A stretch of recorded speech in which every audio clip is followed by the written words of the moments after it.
আল্লাহ বলে ফিরে আয়, সিজদার দিকে তাকা। আপনি আবার যখন ঘড়ির দিকে তাকান, আল্লাহ বলে আকবিল, ফিরে আয়, সিজদার দিকে তাকা। আপনি যখন আবার অন্যদিকে তাকান, তখন আল্লাহ বলে লা হাজাতা লি ইলা সালাতিক, তোর এই নামাজের দরকার আমার নাই। নাউজুবিল্লাহ পড়বেন না? তোর এই নামাজের দরকার আমার নাই।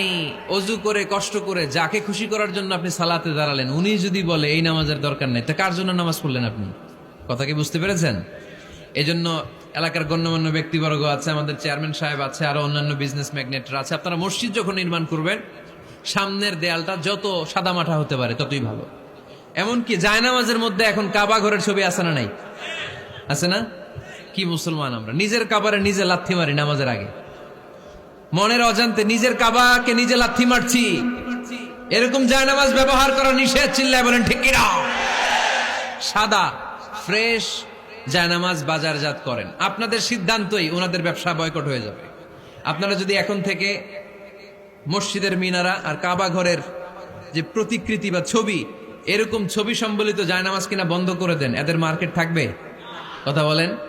কালকে থেকে আমরা জায়নামাজ কেনার সময় ফ্রেশ জায়নামাজ কিনবো। কোন মসজিদ, কোন মিনার, আমাদের কাবা ঘরের ছবি সম্বলিত কোন জায়নামাজ কিনা যাবে? আওয়াজ করে বলেন, যাবে? যাবে না। এগুলো হচ্ছে মসজিদের আদাব, এগুলো রক্ষা করে মসজিদে ঢোকার দরকার আছে না নাই? তাহলে মসজিদ সবার, মসজিদ আল্লাহর হাবিব সাল্লাল্লাহু আলাইহি ওয়াসাল্লাম খ্রিস্টানদেরকে মসজিদে ঢুকতে দিয়েছেন, আর আমরা মুসলমান ভাইয়ের জন্য মসজিদে তালা ঝুলাই দেই, আছে না নাই? আল্লাহর হাবিব সাল্লাল্লাহু আলাইহি ওয়াসাল্লাম কোথাও গেলেই প্রথমে মসজিদ বানাতেন। কি বানাতেন?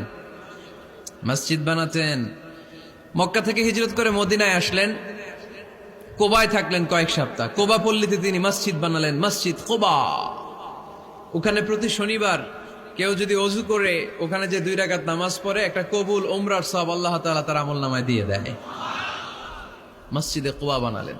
তারপরে মদিনায় এসে মসজিদে নববী বানালেন আল্লাহর হাবিব সাল্লাল্লাহু আলাইহি ওয়াসাল্লাম, মসজিদে নববী। এটা ছিল আল্লাহ রাসূল সাল্লাল্লাহু আলাইহি ওয়াসাল্লামের বৈশিষ্ট্য। কোথাও গেলেই তিনি মসজিদ বানাতেন, মসজিদে নববী। হায় রে, এখন তো কত সুন্দর মসজিদ আমরা দেখি, আমরা যে সালাত পড়ি। আল্লাহর হাবিব সাল্লাল্লাহু আলাইহি সাল্লামের সময় মসজিদে নববী কি এরকম ছিল? কথা বলেন।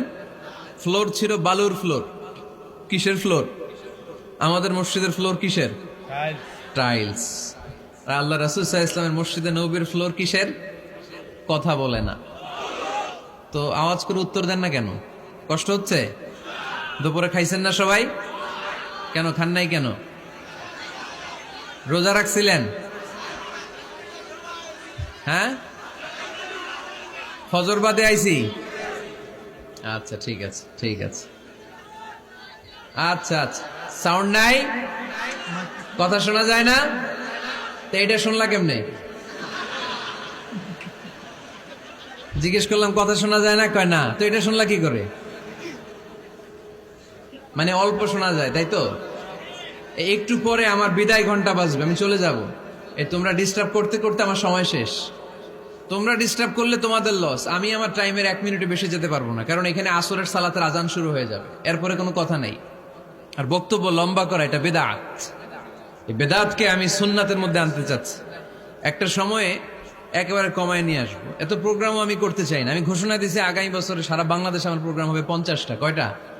50টা। এরপরের বছর 30টা, এরপরের বছর 20টা। বিভাগীয় প্রোগ্রাম করলেই চলবে আমার। এক এক বিভাগে যে 2 দিন 3 দিন খালাস।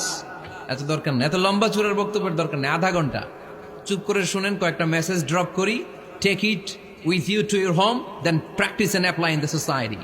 নিয়ে যান, আমল করেন, সমাজে কাজে লাগান। সমাজটা আলোকিত করে দিবে কে? খুতাবুকুম তাবিলা, সালাওয়াতুকুম কাসীরা।